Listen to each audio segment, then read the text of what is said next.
Notre but dans la vie est de consommer à crédit, d'emprunter de l'argent pour acheter des choses dont nous n'avons pas besoin.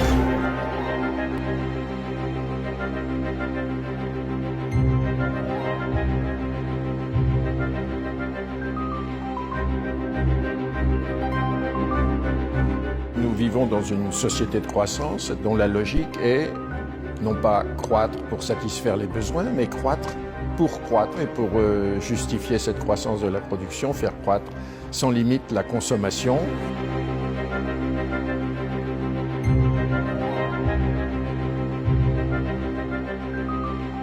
La question des produits fabriqués pour durer moins longtemps a commencé avec la révolution industrielle.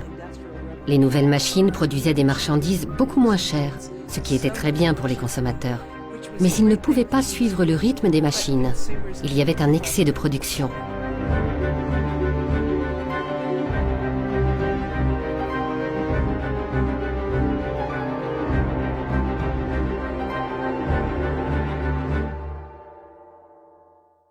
Pour ces compagnies, c'était mieux si les consommateurs achetaient régulièrement des ampoules.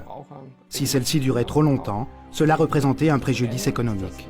Nous avons ici une liste de 1929 qui indique en francs suisses le montant des amendes payées par les membres du cartel si par exemple leurs ampoules dépassaient 1500 heures.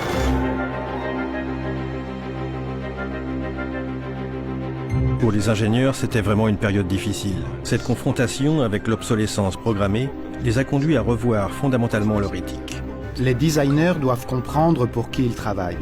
Le modèle commercial du client définit avec quelle fréquence il veut renouveler ses produits.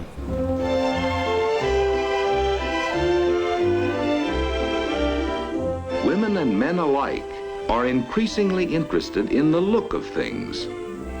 They eagerly give their attention to what's new and beautiful and advanced. Il y a 8 ou 9 ans, j'ai réalisé que beaucoup de containers arrivent ici remplis de déchets électroniques.